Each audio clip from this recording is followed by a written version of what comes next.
The fire, I am burning brighter, roaring like a storm. God, everyone, I've been waiting for.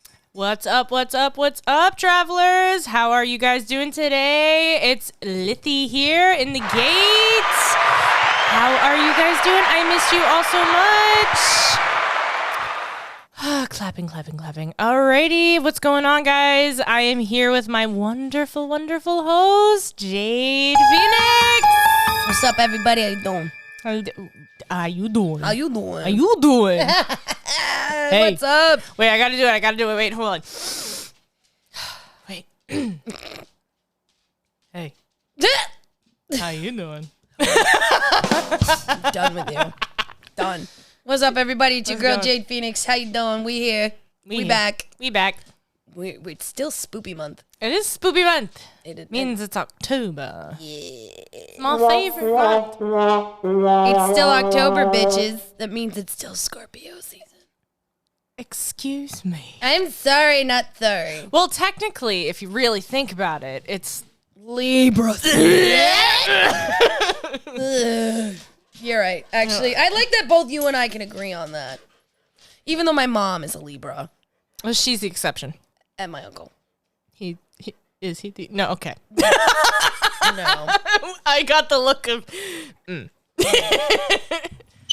But your mom is a sweetheart, so she's the exception. I love her. I think it's because she has, like, multiple, like, rising sign and everything else and a different thing. But whatever.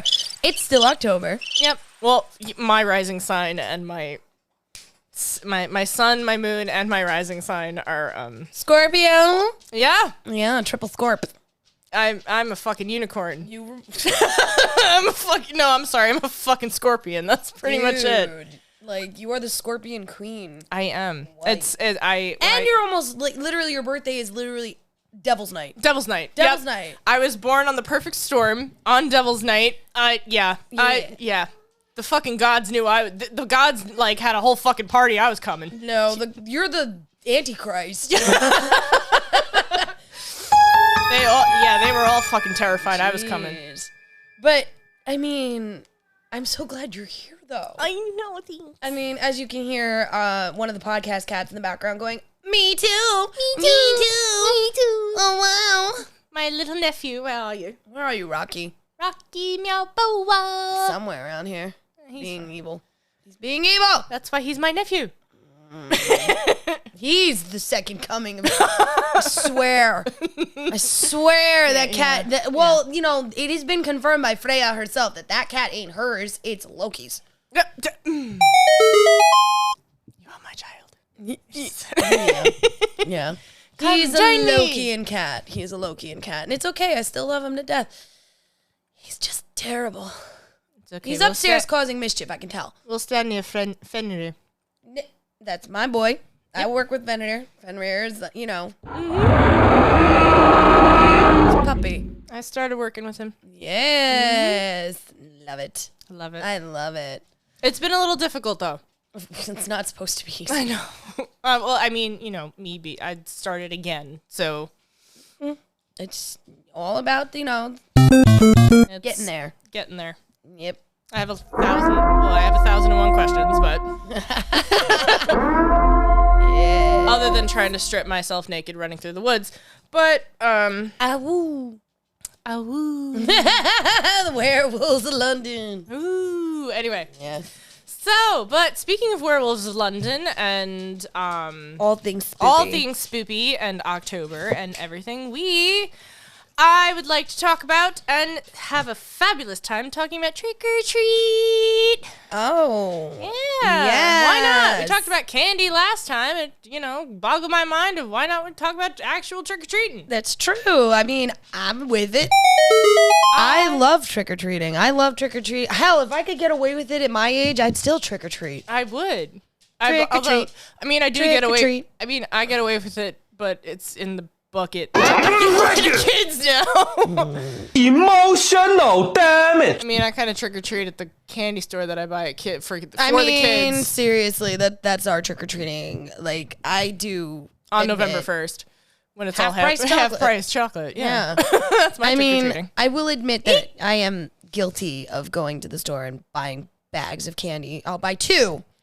One for the brats and one for me. Excuse me, which ones do you buy for yourself and which one do you buy for the brats? The good candy or the bad candy? They get the bad candy. Of I course. get the good candy. Like, the fuck are you talking about? Like, I mean... Love you, kids. Love you, but No. this is the adults disclosing their secrets. Why do you think your parents would take the good candy out of your bags growing up? This is why. This is why. Yeah, but we're also giving you the clues of when they say it's poison, it's really not. It's not. It's if not. you listen to our previous episode, we actually do talk about the food traditions of Halloween and how candy came to be the supreme being of Yes. Halloween. Trick-or-treating. Yes, and So- how candy corn is still gross. No matter what you say. Yep. No. It's earwax! It's gross. Yeah, seriously. Whoever the person who supposedly invented it, fuck you. Like... Yeah, and you know, Emotional, damn it! I made it for farmers. No, you made it because you What hated did the he human say? race. Yeah. You hated the human race. And why would you make it in the like? You made it because you wanted to make it look like what? What was it? Chicken feed? Chicken feed. Well, why? We're not chickens. Contact the Power Rangers at once. That's right. I mean, yes, need humans can't fly. We get that, but does it look like I have feathers? No. It's called a hustle, sweetheart. It's not a hustle. I don't have feathers. I don't have a beak. I don't twickle my ass. Okay, maybe I do, but I was about to be like, what the fuck is twickle your ass? Ma'am. Yeah, like, I mean, do you mean wiggle your butt? no, I like twickle. I don't know.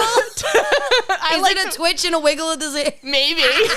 Maybe. Who knows? Who knows what I do in my spare time? I mean, You could try to find my OnlyFans, guys. It's no. Let's see if I have one. I don't, but I We really know don't. that. We admit nothing. I don't. I don't admit anything. So, But anyway, anyways, trick or treating. I mean, obviously, we're talking about some tricks, quite literally. literally. Nani? But Ooh, the- that was a good one. Sorry, I had to do it. Honestly, trick or treating is a traditional Halloween custom. Yes. It's been only really in some countries does it actually happen. Most of it is like the Europe, Ireland, Scotland, England, France. I don't know if France does it, but they might, most likely. Most likely. America, Canada, and even in some parts of Mexico. Yeah. But like more is like the Middle Eastern. They don't really. Oh, well, they don't observe Halloween. Right. Halloween is based from Samhain, and Samhain is a Irish and Scottish holiday. Yes. Thank you for helping me with that. I know, because you just keep wanting to say salmon. Guys, travelers, I really wanted to say salmon, and she kept smacking me on the back of my head. It's I did like, not. It's not. Well, it's not salmon. I did not smack. Okay. I did not smack. I am not abusive.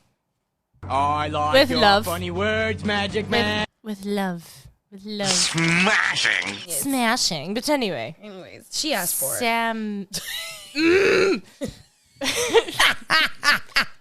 Samhain. Samhain. There you go.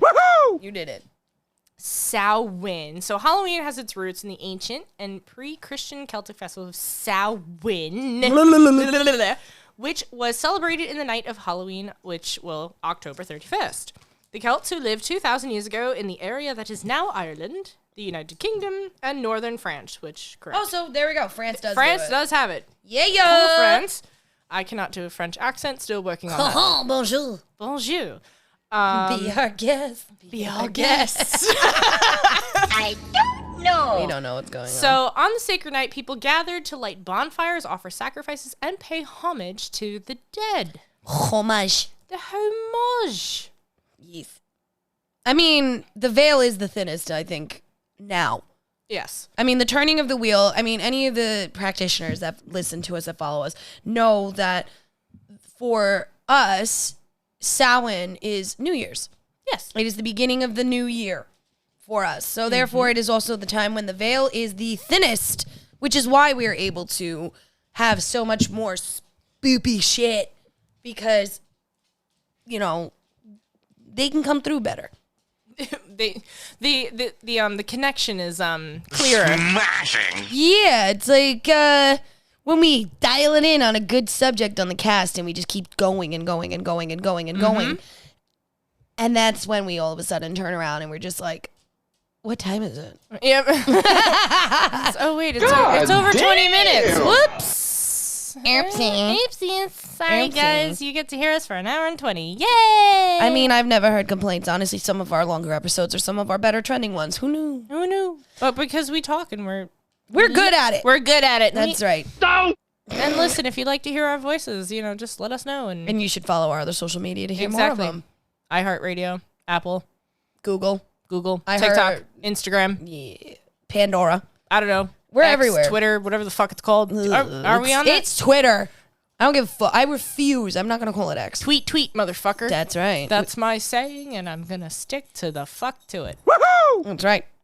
So, to continue on what you said about Samhain, during the evening of Halloween on October 31st, people in costumes will travel from house to house asking for treats with the phrase trick or treat. Now, that is obviously not something that was always said, believe it or not. So, originally, the way that Halloween trick-or-treating came to be, it was from a tradition called mumming or guising. And this started, and it's traced all the way back to Ireland and Scotland, where the mummers would go house to house and do a small performance or read verses or something like that to be rewarded with food or treats. And that goes as far back as the 16th century. Really? And there are many accounts from 19th century Scotland and Ireland of people going to house in costume on Halloween, reciting verses in exchange for food, and sometimes warning of a misfortune if they were not welcomed. Ooh. And that's where your trick comes in. Interesting. It is. The earliest known occurrence of guising happened actually in Canada in 1911, where children were recorded as having done this in the province of Ontario. The interjection of trick or treat didn't come around actually until 1917 in the same province of Ontario. Really? Yes. So while going house to house in costume has been really popular for ever, the Scots and the Irish did not say trick or treat up until maybe the 2000s. Wow. No, they instead said, help the Halloween party at the doors of homeowners. So the trick or treat thing was not universal, but the whole thing of dressing up and performing and holding out a candy bag or holding out a bag or expecting some kind of confectionery treat has been for hundreds of years at this point. Really? Yeah. Interesting. Yeah. I love it. I like that too. Although I do have something, although the trick or treat thing, I do have a little bit of a weird thing, although it could be. Do we define weird in this podcast? Weird. Squirtle. I don't know the word. I have no words. But it's a do you know? Do you? Not really, but the fucking History Channel said that they don't know. They know it, so I'm just gonna say it. This is from the History Channel. What's this? What is this? But it goes back to the trick or treat thing that you say about the 2000s, that how it was coined or whatever that says. Yeah. But although, and I found this interesting because it comes from a Disney and a Peanuts comic. Although it is it is unknown and precisely where and when the phrase trick or treat was coined. The custom had been firmly established in the American popular culture by 1951, when trick or treating was depicted in a Peanuts comic strip, and then in 1952, Disney produced a cartoon called Trick or Treat featuring Donald Duck, his nephews Huey, Dewey, and Louie. I remember that cartoon. Oh, you do? I do. It's Yeah. actually funny because it's actually one of the songs that I'll sing for no reason during Halloween month. Trick or treat, trick or treat. It's so funny, and it's one of the best Disney short cartoons from back then. Really? It is. I gotta look it up. It's so good. Honestly, if you guys can look it up on YouTube, if the Phoenix Gate wouldn't get hit with Disney copyrights because, the Mighty Mouse owns everything, I would share it on our TikTok and our Instagram as a reel, but no. I cannot. So, if, go look it up on YouTube somewhere. So, the Mighty Mouse doesn't hurt us. Or whatever. Yeah. No, it's true. I mean, the Peanuts is iconic when it comes to Halloween. I mean, Right. the Great Pumpkin, Charlie Brown. Yeah. You know, we love that. And how many times did we see Snoopy begging for trick or treats or Right. doing tricks? And how many times have we seen all of our other favorite characters doing Halloween shit? Mm-hmm. And it became more and more popular as Halloween became went. more mainstream and more popular, because if you listen to our previous episode, it wasn't always a big thing. No, it wasn't. It was Especially not here in America. It was the Irish that Right. brought it here. because we knew what know what we were doing. We knew what we were doing, and we are superior. That's right. And because we brought potatoes. No, we didn't.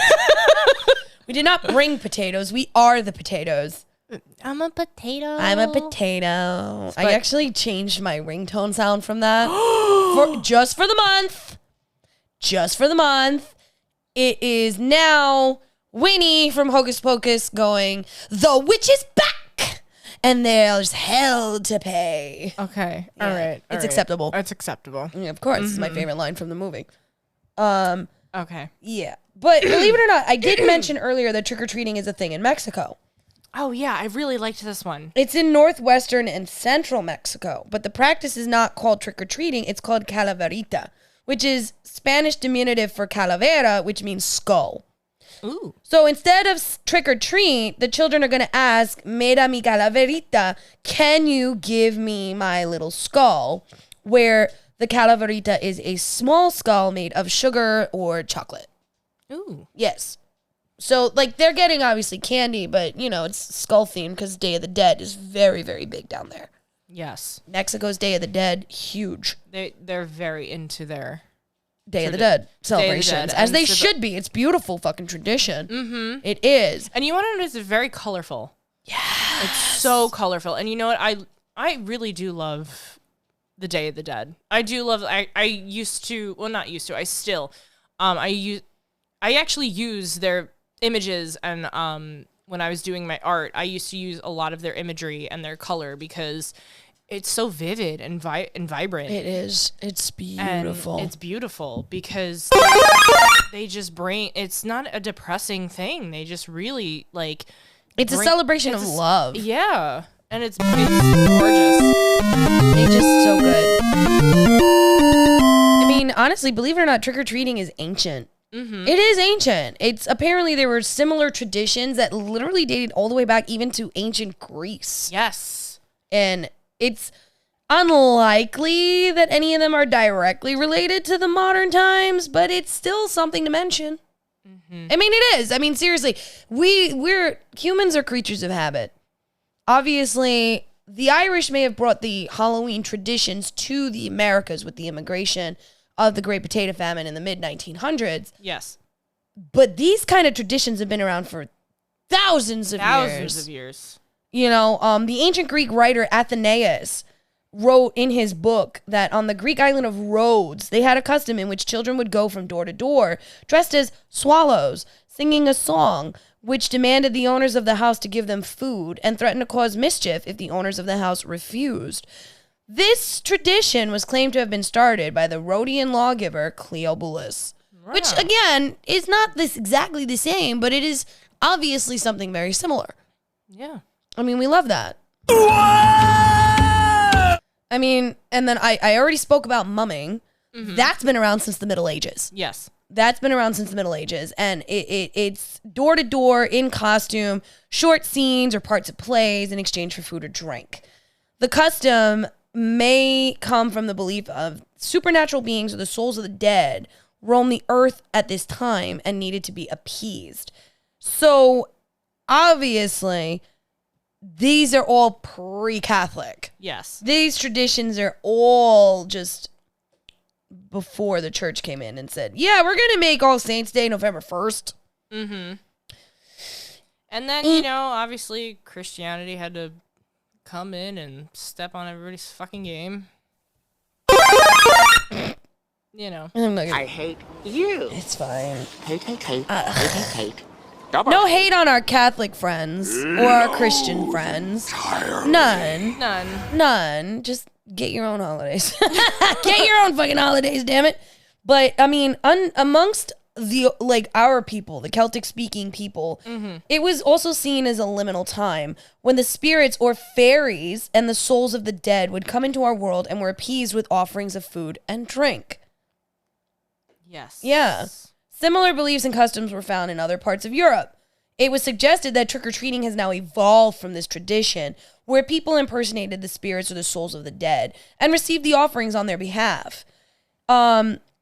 There's a writer that suggests that they personify the old spirits of the winter who demanded reward in exchange for good fortune. And impersonating these spirits or souls were also believed to protect oneself from them. It's also the same kind of origin of like the jack-o'-lantern.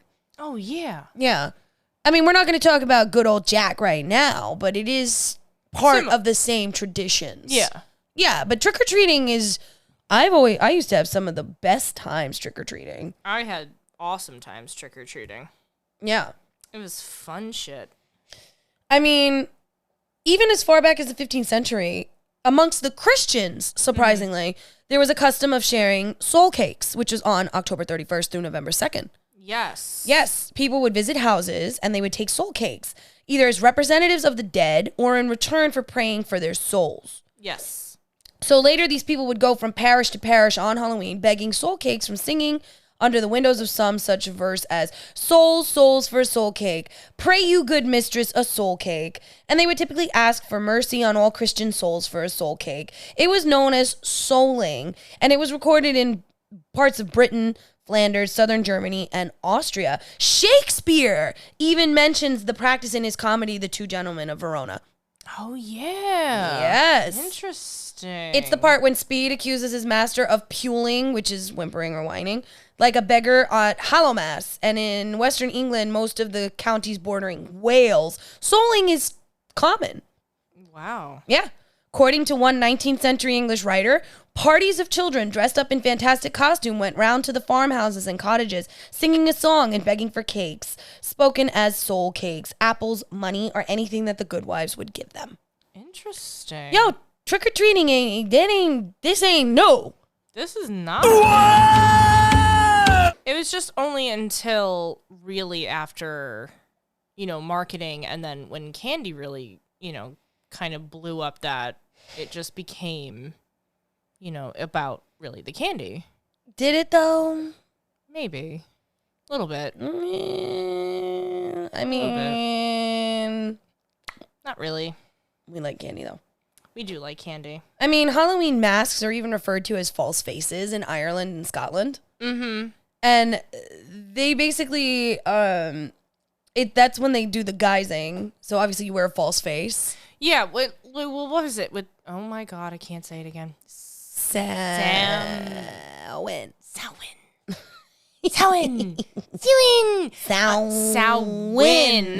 Well, what was it? They used to dress in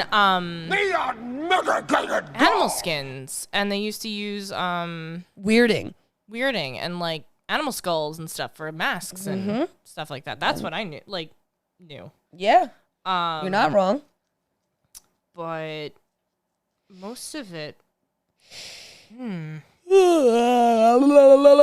Most of it was all this May I crazy speak shit. now? You may. Yes. I mean, honestly, what was your favorite memory from trick-or-treating back as a kid? Like, My- what was your favorite memory? My favorite memory of trick-or-treating? Oh, God. Well, I was more older, Were you not a trick-or-treater as a kid? My mother never really liked Halloween. She wasn't really a Halloween person. My parents were very black. My mother was very black and white, so she wasn't really the creative. What? Yeah. I don't know how she got me, but hey, here I am. But my favorite was when, I was 15, 16, and me and a group of my friends just went out on our own and did it. It was my first year doing it by myself without my parents, and I didn't have my younger nephews and nieces to let's go walk house to house and babysit and everything else like that. It was just us being wild and finally the wild teenagers that we were. Freedom. That's, finally but it was so long ago. I mean, you're sitting there going, In my day. In my day for the We are not that old. We are not that old. What did he say? We're not that old, but it was just very. I haven't been trick or treating in forever because I'm always working on Halloween. Yeah. You know? Duh and or hello. I mean, unfortunately, once you reach a certain age, it's not cool anymore to go It's not cool Halloween. anymore. But now, what is it? With my husband, we do the Halloween parade in New York City with the Ghostbusters. Well, there you go. So that's pretty wild. So you know the drunk people on the side. Oh God, the Halloween parade in New York City is fantastic. It is. It's fun. It is. I used to work that parade. I used to volunteer. It's an experience. I gotta say, especially like sitting. I sit in the Ecto one. I don't walk the whole fucking parade. I'm not that dumb, but I use the microphone on the car, and I get the crowd. I get the crowd riled up. You're the hyper. I'm the hyper. You're the hype man. I'm the hype man. I try, because everybody has their phones to like record it, and I'm like, literally at halfway through, I'm like, yo, motherfuckers, put your fucking phones down and actually have fun on the parade. Like, Seriously, this is insane. be in the moment. Be in the moment. You're seeing an actual Ecto one drive down the fucking block of New York City and you're fucking filming it? Come on. And everyone kind of like looks at the car and I'm like, yeah, I'm talking to you with the phone on, you with the phone that you're recording, and it's like 50,000 people. I'm like, yeah, I'm talking to all you people. Yeah, I'm talking over here. I'm talking to you. Listen. And that, like, be in the moment. Like, because back Little then, pig, little pig. like, what is it, 15? Let I didn't have my me phone in. trick-or-treating. I was in the moment. We didn't have phones. Well, we did, but we didn't have camera phones. No, I had a flip phone. I had a Razor. I had the razor. I had the purple razor. I had the pink one. Oh. Yeah. Mm-hmm. And then later on, I upgraded to an XL. Oh, yeah. Bloop, bloop. Where I you think at? I had the, I That had was the the- sidekick. I had that too. I had the sidekick, yep. I don't miss that. Nostalgia notwithstanding, honestly, if I had that fucking clunker now, I'd probably throw it at someone. Yeah. I mean, our phones went from being super small to like super big, and now they like have no screen, like no. Now it's a mini computer. It was always a mini computer, but it didn't have the processing power that it has now. We're going off on a tangent here, people. Follow it. Follow this tangent. The things that we used to do trick or treating. Could not be done now because of the fucking camera phone and the instantaneous shit that goes on the internet. Yep. We would be canceled instantly. We would be canceled. Instantly Yeah. for the shit that we did back in the day. Oh my God. Because, yo, I'm not going to lie. When I felt like I got too old to go trick-or-treating, I just became a delinquent. Going trick-or-treating. Really, I'm going to drink in the park, but I mean, honestly, that is exactly what I did. love it. But Love it. yeah, but trick-or-treating was always one of those things that like I really just enjoyed doing growing up. I did. What was your favorite part of trick-or-treating? Or what was your favorite memory of trick-or-treating? Honestly, the costumes. Oh, yeah. I mean, I'm a cosplayer. Duh. I mean, but honestly, it was always the reactions that I would get to my costumes. Oh, yeah. Yeah. What was your favorite costume? You're gonna laugh. It was a unicorn. I was a white unicorn because when I was around 7 years old, I saw The Last Unicorn, the movie. And I told my mom I did not care how. She had to make it happen. I wanted to be a unicorn for Halloween. And she did it. She did it. I had like that old school latex freaking helmet mask thing. Mm-hmm. Not the face like they have now, like the horse face mask. No, this one actually stood in a point down to my nose, had a horn coming out of it, a white furry mane that I had to cover my hair. I had little hoof, like, kind of like what I wear now for some of my cosplays, which now that I think about it, I was ahead of the game. I'm gonna wreck it! Your mom should have sold that shit. No, patented it it. got ruined in a flood. Oh, I mean, She didn't make it. Oh. No, this was stuff that you could buy back in the day. Oh, really? Yeah. Dang. Yeah, we found it, I think it was at Ruby's. Ooh, oh my God. Yeah. Rubies. Yeah. Because my mom's like, I don't know how to make that. I'm like, okay. So she took me to Ruby's and allowed me to pick it out myself. Yeah. But that Mom's costume ahead of the went game. over so well. I got so much candy that year. Ooh, Yeah. It did. Like, I think that was also my favorite part is like unconsciously we didn't even know we were being judged. Like we're cosplayers, so you understand being judged on your costume. I just realized this now, fucking travelers. I had a whole lifetime of preparing to be judged for my cosplays because I went fucking trick-or-treating. Yup. Oh my god. I think my favorite cosplay. Never trust the living. My favorite cosplay costume. My God. My Lord. You alright? No. She's thinking about all the candy. I'm thinking. Yeah, Reese's, Candy, Snickers, candy, Milky candy, candy. I'd have to say it was my Supergirl. Honestly, my Supergirl, because I kept that. I made that. Nice. And everyone was like, "Ooh, that's really cool." And I honestly did that as my debut for Comic-Con, and everybody fucking loved it. And I was just like, "This was my Halloween cosplay, like last year." Today. I made that. Yo. Mm-hmm. I love it. I love that. So, yep, that was my thing. That was my favorite cosplay. Costume. My God. It's both. Whatever. Same. Same thing. Listen. Same thing. Well, it was a it was a costume that turned into a cosplay. Did you get a lot of candy in that costume? Yeah, I had my belly button showing, so yeah, I did. Yeah. Did you guys know, travelers, that the request of trick or treat originally did not come around until like the early 1900s in Canada and then the 1930s and 40s and 50s in America? Really? Yeah. What? It didn't.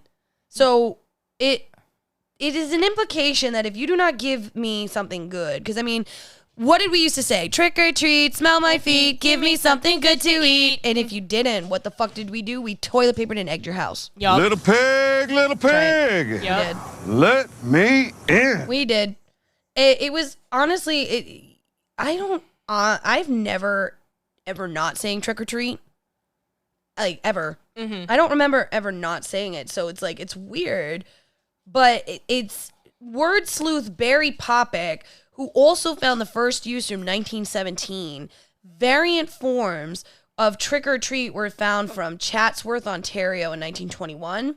Treat up or tricks and treat or tricks was found in Edmonton, Alberta in 22. Trick or treat was found in Penhold, Alberta in 24. But now the canonical form of trick or treat was first seen in 1917 in Chatsworth, only one day after somebody used it, but they said tricks or treats was still in use, and it even was found in the 1966 television special, It's the Great Pumpkin Charlie Brown. Oh. Yeah. And thousands of Halloween postcards produced from the start of the 20th century and the 1920s commonly show children, but do not depict them trick-or-treating, believe it or Really? not. So a person who collected over 3,000 Halloween vintage postcards writes, there are cards that mention the custom of trick-or-treating or show children in costumes at the doors. But as far as we can tell, they were printed later than the 1920s and more than likely even the 1930s. Tricksters or of various sorts are shown on the early postcards, but not the means of appeasing them. So trick-or-treating does not seem to have become a widespread practice until the 30s, with the first U.S. appearance of the term in 1932, and then the first use of it in a national publication occurring in 1939. Wow. Yeah. Interesting. Uh-huh. I like all this stuff. Yeah. So apparently there was also behavior similar to trick-or-treating, which was more commonly associated with Thanksgiving. Really? From 1870, shortly after that holiday's formalization, because Thanksgiving wasn't a thing until the 1800s, Right. until the 1930s. In New York City, a Thanksgiving ritual known as Ragamuffin Day involved children dressing up as beggars and asking for treats, which later evolved into dressing up in more diverse costumes. Increasing hostility towards the practice in the 1930s, though, eventually led to the begging aspects being dropped because of the Great Depression. Mm-hmm. And by the 1950s, the tradition as a whole had stopped. Wow. Yeah. So trick-or-treating was not for a little while confined just to Halloween. Wow. Yeah. Interesting. But it did get more popular as we evolved as a people, I guess. Mm-hmm. Almost all the pre-1940 uses of the term trick-or-treat are from the United States and Canada. Yeah. Trick-or-treating then spread throughout the United States, only stopped because of the sugar rationing of World War II. Mm-hmm. But that began in April of 1942 and lasted until June of 1947. Oh. It's a long time. That's a long time. Yeah. So early national attention to trick-or-treating was given in the October 1947 issues of the children's magazines Jack and Jill and Children's Activities, and by Halloween episodes of the network radio program The Baby Snooks Show in 1946, and The Jack Benny Show and The Adventures of Ozzie and Harriet in 1948. Wow. Okay. Mm-hmm. Trick-or-treating was depicted in the Peanuts comic strip in 1951, which you mentioned earlier. Yes. Mm-hmm. Mm-hmm. Wow. By then, the custom became a firmly established practice in popular culture by 1952, where Walt Disney portrayed it in the cartoon Trick or Treat, which again, you mentioned earlier, and the Ozzie and Harriet were besieged by trick-or-treaters on an episode of their television show. Yes. Yes. I was actually going to just mention that, but... You could mention the UNICEF if you like. UNICEF? Yes, 1953, UNICEF first conducted a national campaign for children to raise funds for the charity while trick-or-treating. Don't you remember the UNICEF boxes? Yes. You did it in school. The little cardboard boxes that you Yes. would make in school and you'd bring around and see if you could get donations for UNICEF. Yes. Yeah, yes, that you're started right. in 1953. Really? Yeah. Interesting. Isn't it? All because of Trick or Treat. All because of trick-or-treating. Love this shit. Isn't it awesome? See what trick or treating does, kids? Besides And giving you travelers? candy. Besides giving you candy, yeah. Travelers kids, and travelers kids, maybe. and- I don't know. and travelers, adults, I mean, adolescents, yes. everybody. Yeah. I wanted to go back just a smidget. Sure. Because we're talking about a lot of treats, but I wanted to talk about the trick.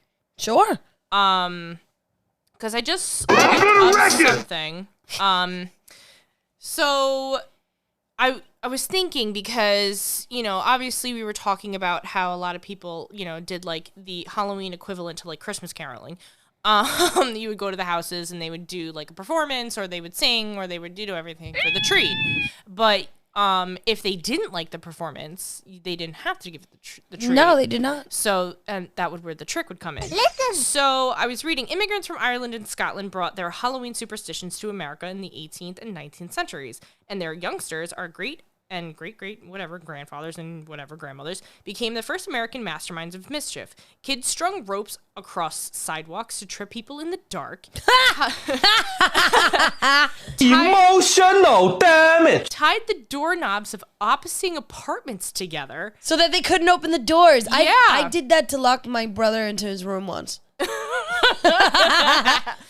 Mowed down shrubs, upset swill barrels, rattled or soaped windows, and once filled the streets of Catlana Island with boats. Pranksters coated chapel seats with molasses in 1887. What? Exploded pipe bombs for kicks in 1888. For kicks. Just for What did he say? Just for shits and giggles. And smeared the walls of new houses with black paint in 1891. Whoa. 200 boys in Washington, D.C. used bags of flour to attack well-dressed folks on streetcars in 1894. In this era, in the Americas, generally lived small communities and better knew their neighbors. It was often the local grouch who was the brunt of Halloween mischief. Duh and or hello. The children would cause trouble and the adults would just smile gilliantly to themselves, amused by rocking chairs engineered on rooftops or pigs set free from their sties. Jesus Christ. But when the early 20th century Americas moved into crowded urban centers full of big city problems like poverty, segregation, and unemployment, pranking took on a new edge. Kids pulled fire alarms, threw bricks through shop windows, and painted obscenities. Thank you. On the principal's homes. They stuck out, oh my God, they stuck out blindly against property owners, adults, and authority in general. They begged for money or sweets and threatened vandalism if they didn't receive them. Jesus. So I just wanted to throw those little tidbits of tricks. I'm going to out there. build on that. So apparently, like, even though we talk about trick-or-treating as an adult way, as the adults did it as a way to rechannel the Halloween mischief away from vandalism. But there are very few records that actually support that this is what actually happened. Des Moines, Iowa is the only area known to have a record of trick-or-treating being used to deter crime. Oh. Yeah. Elsewhere, adults are reported in newspapers from the mid-1930s to the mid-1950s typically saw it as a form of extortion, with reactions ranging from a bemused indulgence to anger. Likewise, portrayed on radio shows, children would have to explain what trick-or-treating was to puzzled adults, not the other way around. Sometimes, even the children protested. For Halloween 1948, members of the Madison Square Boys Club in New York City carried a parade banner that read, "American boys don't beg."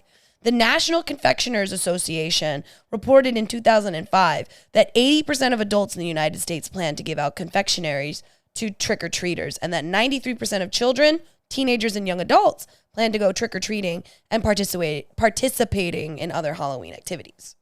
Interesting. Wow. Now, the etiquette is something that we're going to be talking about. So technically, trick-or-treating begins usually at dusk. Yes. You never trick-or-treat during the day. No. Some municipalities will choose other dates. I do know that for a while during COVID, trunk or treating became a big thing. Yeah. Where the communities would set up their cars in like certain parking lots, and they would allow the children safely, social distance and all that stuff, to trick or treat out of the trunks of cars. Yeah. Instead of going door to door. Right. Which was a lot safer. Ish. Yeah. So most areas that trick-or-treating is practiced, it is considered for children.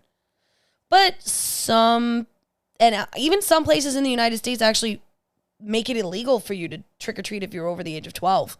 Really? Yeah. It's true. It's true. Wow. I know. And these are the states. Yes. This is the states. I wonder what states they're talking about. Probably whatever. Iowa. But yeah, trunk or treat actually became something pretty big that has been happening for a while now. It's done from a parked car in a local parking lot, usually at a school, the church. So you open the trunk of your car, you display the candy, you maybe have some games, decorations, and it's a safer alternative to trick-or-treating. And this began actually, believe it or not, in the mid-1990s as a fall festival for an alternative to trick-or-treating, but became trunk-or-treat 2 decades later. Some have called for more city or community group-sponsored trunk-or-treats so they can be more inclusive, but by 2006, these had become increasingly popular. And obviously, it got even more so during COVID. Yeah. Yeah. I mean, nobody can do anything in fucking COVID. No. But I mean, it's pretty cool. I mean, I mean, honestly, the way that things are in this day and age, I think trunk or treating is the safest alternative to actually trick or treating. Because no offense, the way that the world is nowadays, do you really want to take your kids to certain neighborhoods and knock on the doors when you don't know what the fuck is going to open up? Exactly. Right. Especially with you have no idea. You don't. And that's what sucks. It's like back when we were kids, and I don't like seeing the back in my day kind of shit. But back in when we were children, we did not have to worry about anything. We knew where the crazy people were in our neighborhood. Everybody knew, avoid that house because they're insane, or avoid that house, he's creepy. Yeah, he's creepy. He's the creepy old man, or the mean old man. Or she's on meth. Leave her alone. Yeah, we knew. We knew what was going on. Nowadays, you've no idea what's going on. No. And honestly, you don't really want to risk it. No. And let's call a spade here. Do you really want to go trick-or-treating in the projects? No. I'm good. Do you really want to go trick-or-treating in the ghetto? I'm okay. Right. Exactly. My ass would be eaten, No, spit out. and the thing is I worked in Harlem and Washington Heights for 15 years. On Halloween. Oh, God. Not safe. No, you know. Not safe. So most of that trick-or-treating was done during the day. Yeah, If the kids weren't doing it at school. that's true. You know, so, I mean, and it fucking sucks that something that we grew up loving, that Is is now, like, hundreds of years of tradition, apparently, as we've done our research, cannot be enjoyed because people can't have nice things. yeah, no, because people have to ruin all the nice things. All the time. It sucks. It sucks. It really sucks. It really does suck. And it's like, also at the same time now, it's like, candy is everything is so expensive. Everything is so expensive, and everything is a worry, and everything, there's something about everything. Nobody can leave anything alone. No. Everything has to put their 2 cents in it. Everybody has to be like, you know. The commercialization is disgusting. Yep. Everything has to be politically correct. And go fuck yourselves. No, exactly. Like, no offense, but like you want to know what's another big thing that pisses me off about trick-or-treating nowadays? What's up? Tell me. The fact that if your child is neurodivergent, they want you to carry a teal pumpkin Are you basket fucking kidding me? to identify the neurodivergent child, especially Get if you're the autistic. Fuck out of here. I'm not kidding. Okay, so let me just put a neon sign to tell me. Put a neon sign. Hey, look, this kid is different. This kid is fucking different. This kid has fucking higher functioning autism. This kid has fucking Down syndrome. Fuck you. No. Fuck you. Why should we segregate the kids from getting candy? Exactly. Not even segregating the kids of getting candy. Why are we pointing out the differences between children? Now, no offense, I can play devil's advocate here on this one. I do understand how some parents want their children to experience trick-or-treating, but also understand that their children have certain limitations because of their disorders. Correct. And they would not be inviting trouble by having an identifier. Correct. So, like, say you go to somebody or you're with a bunch of other kids and the other kids do not understand why this kid is not talking. Right. But then Or can't handle the loud noises. Right, and I understand that. But then as a parent, It's your job to explain it's your it. job to explain that. It's not fucking Rocket science. It's not even rocket science. It's not the world's fucking it's not the world's issue for that child to be excluded out from a fucking colored pumpkin for that child to understand that that child is different. It's the parents' it's the parents' responsibility to explain to their child why, like, oh, listen, hey, let me explain, like, oh, mommy, he's not really talking. I don't understand. Let me explain it to you. Or have that parent go to the other child's parent and have a conversation. Listen, my child is kind of uncomfortable. Can we have a conversation and let me try to explain, so we can have on a level, so we can all just kind of be coexisting. Exactly. Or go to a special event that is coded for your child. Right. Which, again, I'm not trying to be exclusive. No. At all. In fact, I am all about inclusivity. Exactly. But what I am not about is singling someone out. Exactly. Like, no. And especially with the class that I'm learning about with his behavioral issues and disorders of children and adolescents, the innovation you have to do with children with any type of disorder. First of all, the amount. When a child is diagnosed with any type of disorder, it's not just, okay, you have autism and you're 8, you have autism. That child has to go through so many types of diagnoses. Yup. And not even that. They have to go through it again and again and again because a child develops. A child grows. The brain grows. That disorder also develops and grows. Yeah. You can have autism one day and then the child in the next 8 years, that can go into high functioning autism and then a learning disorder. You have no idea. It changes because the brain changes. Exactly. And it's just like the same way trick-or-treating has evolved over the years. The way that we respond to it has evolved over the years, too. Yes. And unfortunately, COVID did expose a lot of things. Mm-hmm. And we do live in a world where everybody wants to, to be seen, to be heard. And I am not sitting here saying that it's a bad thing, but don't go to an extreme. Right. And also it's like, honestly, you're targeting. Yeah. I believe that when you do something like that, you're putting an involuntary target on that child's back. Exactly. And that's to be not fair. attacked. And that's not fair. No, it is not. Like, you're literally sitting there singling this child out. And so somebody with less than honorable intentions will take advantage of your child. Yeah, no. Or just advantage to that person. Like, I know plenty of adults that suffer from autism that would love to be able to do these things. Yeah. And try. And try to do it. But they can't. It's not that they can't, it's that they're not allowed into the spaces. Exactly. And that's what sucks.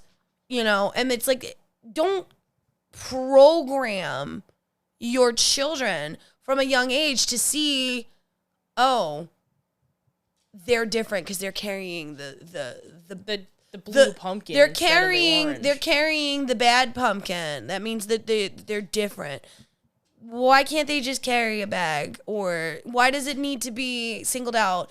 Like, if you're that afraid that your child's neurodivergence is going to be an issue, then you plan around your child's neurodivergence. Exactly. Not yours. Exactly. You plan the activity for your child. Mm-hmm. This is not for you. Exactly. I mean, granted, we have fun, but this is not for you. This is for them. Exactly. I.e., as we were talking about it all day, even back in the 1940s, the children would tell the adults what trick-or-treating was. Mm-hmm. So let your child tell you what they want to do. Mm-hmm. Let your child sit there and be like, okay, well, I want to do this with my trick-or-treating. You let your child do what is necessary to make them happy. Exactly. With their experience of trick-or-treating. Right. I'm off my soapbox now. But but even also adding on to that, even when that child is, let's say, high functioning autism, and they can be with a group, and they can, sorry, no, you're good, and they can, your brain just went white noise, and they can, like, let's say they're in a group and they're having fun, and let's say all of a sudden, because of social anxiety and everything else, something does happen within the brain, and something does happen with the child that they have to step away. It's also the parent's responsibility to catch that. It's the parent's responsibility to be like, okay, this is a little bit too much. Let's step away. Let's calm down. It's also the parent's responsibility. It's, they have, it's a communal effort. It's not just, you know what I'm saying? It takes a village. It does. It takes a village for at least for a special needs child. Yeah. And sometimes, I mean, it takes a village for any child. Well, yeah, right. That is correct. Yeah. But it takes a village and a half, I'm going to say, for a special needs child. And God damn! I just lost my thought. But sorry. Because I'm very passionate about this kind of stuff. As you should be. And, when... This is one of those rites of passage. Yeah. Trick-or-treating has always been a rite of passage. So, example, when I was growing up, I always had to go trick-or-treating with my mom and my younger brother and my younger sister. Mm-hmm. And if we went with the neighborhood kids, it was always a big group of the kids and their parents. The rite of passage for trick-or-treating as I got older was I could go trick-or-treating alone, but I still had to watch out for my younger brother and my younger sister. Right. So that was my rite of passage, one of them. Mm-hmm. The other rite of passage that I had growing up was I finally was able to go trick-or-treating on my own without my brother or my sister, with my friends. Yeah. Those are rites of passage that you have with this pastime.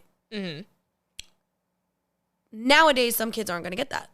It's It's never just gonna happen. not, especially in this post-COVID world. Yeah, no. It's not.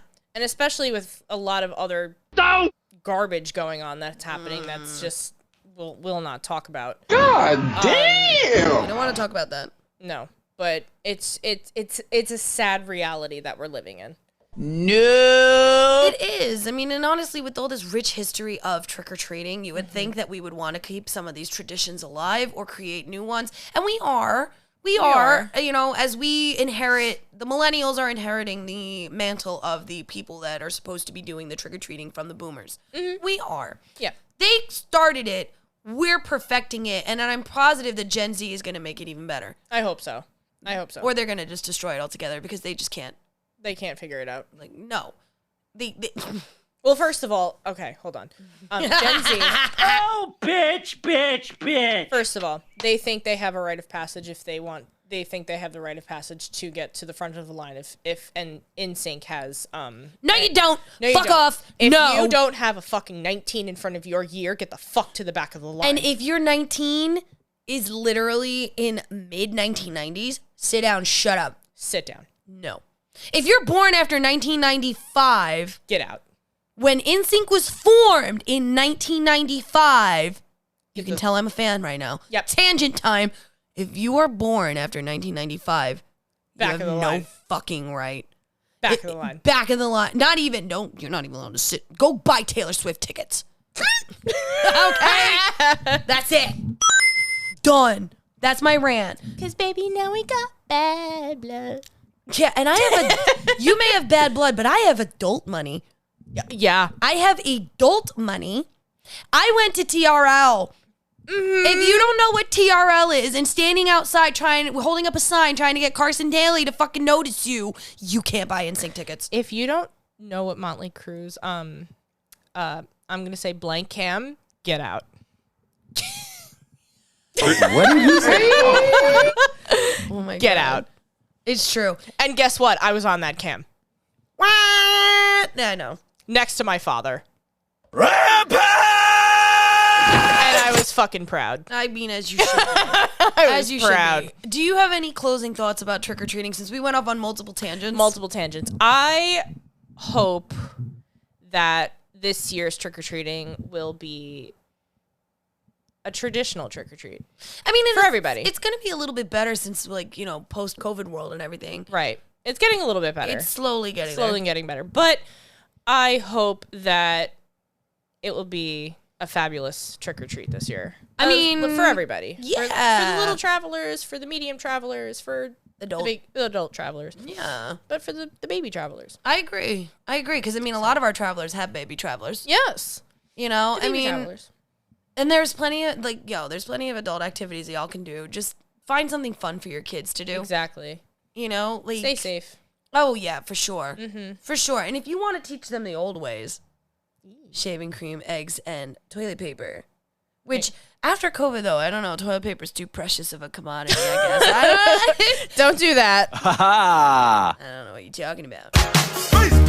Or if you want to do that, just shred up, or cut, if you can, cut paper towels. Whatever you do, please make it biodegradable so it won't hurt the environment. Exactly. Please. Do it. I'm just saying. And it's always a Randy or Christopher's house. Do it. I'm done with you. Quit. That's it. Don't die on me. No, I need you to live. No, you can't play a trick on me. It's not Halloween yet. Trick or treat. No. Trick or treat. Treats. I hear you all. Thank you. Yes, it's an Oreo. Chocolate hazelnut Oreos. Ooh. I know. She brought out the good stuff, Travis. I did. But guys, I'm going to leave you with this parting thought. About Halloween. 150 years ago, you'd be eating chestnuts and finding out about a future spouse.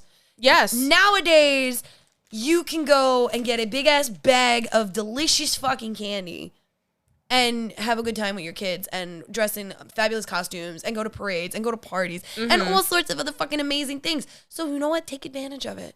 Enjoy it. And come bother the Feinics Gate on all of our social media. Yes. And tell us about what you did while trick-or-treating. Yep. I want your trick-or-treating stories. Yep. Yes. Oh, also leave a Halloween tip. Yes. If you have any tips for trick-or-treating with the young travelers, let us know. We'll share them. We'll make them featured. Featured. Leave it for other parents. Yeah. Do it. Do it. On that note, travelers, enjoy your trick-or-treating. Halloween and trick-or-treat. smell my feet. Give me something good to eat. Bye. Bye.